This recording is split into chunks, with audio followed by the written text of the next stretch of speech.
ಶಿವಮೊಗ್ಗ ಮಹಾನಗರ ಪಾಲಿಕೆ ವಾರ್ಡ್ 31ರ ವ್ಯಾಪ್ತಿ ಗೋಪಿಶೆಟ್ಟಿಕೊಪ್ಪದಲ್ಲಿನ ಕೆಎಚ್ಬಿ ಬಡಾವಣೆಯಲ್ಲಿ ರಸ್ತೆ ಜಾಗ, ಖಾಲಿ ನಿವೇಶನ ಹಾಗೂ ಸಿಎ ಜಾಗ ಒತ್ತುವರಿ ಮಾಡಿ ಹಾಕಿದ್ದ ಕಾಂಪೌಂಡನ್ನು ಪೊಲೀಸ್ ಪಹರೆಯಲ್ಲಿ ಕರ್ನಾಟಕ ಗೃಹ ಮಂಡಳಿ ಹಾಗೂ ಮಹಾನಗರ ಪಾಲಿಕೆ ಆಡಳಿತ ಜಂಟಿ ಕಾರ್ಯಾಚರಣೆ ಮೂಲಕ ತೆರವುಗೊಳಿಸಿದ ಘಟನೆ ಜನವರಿ 13ರಂದು ನಡೆದಿದೆ.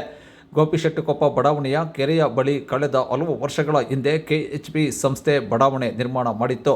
ಸದರಿ ಬಡಾವಣೆಯ ನಿರ್ವಹಣೆಯ ಜವಾಬ್ದಾರಿಯನ್ನು ಈಗಾಗಲೇ ಪಾಲಿಕೆ ಆಡಳಿತಕ್ಕೆ ಹಸ್ತಾಂತರ ಮಾಡಿದೆ. ಸದರಿ ಬಡಾವಣೆಯಲ್ಲಿ ಹಾದುಹೋಗಿರುವ 60 ಅಡಿ ರಸ್ತೆ, ಖಾಲಿ ನಿವೇಶನ ಹಾಗೂ ಸಾರ್ವಜನಿಕ ಉಪಯೋಗಕ್ಕೆ ಬಿಟ್ಟ ಸಿಎ ನಿವೇಶನವನ್ನು ವ್ಯಕ್ತಿಯೋರ್ವರು ಒತ್ತುವರಿ ಮಾಡಿ ಕಾಂಪೌಂಡ್ ಹಾಕಿದ ಆರೋಪ ಕೇಳಿಬಂದಿತ್ತು. ಈ ಹಿನ್ನೆಲೆಯಲ್ಲಿ ಕೆಎಚ್ಬಿ ಹಾಗೂ ಪಾಲಿಕೆ ಆಡಳಿತವು ಪೊಲೀಸ್ ಪಹರೆಯೊಂದಿಗೆ ಮಂಗಳವಾರ ಸದರಿ ಕಾಂಪೌಂಡನ್ನು ಜೆಸಿಬಿ ಮೂಲಕ ತೆರವುಗೊಳಿಸಿದೆ. ಒತ್ತುವರಿಯಾಗಿದ್ದ ಕೋಟ್ಯಾಂತರ ರು ಮೌಲ್ಯದ ಜಾಗವನ್ನು ತನ್ನ ವಶಕ್ಕೆ ಪಡೆಯುವಲ್ಲಿ ಸಫಲವಾಗಿದೆ.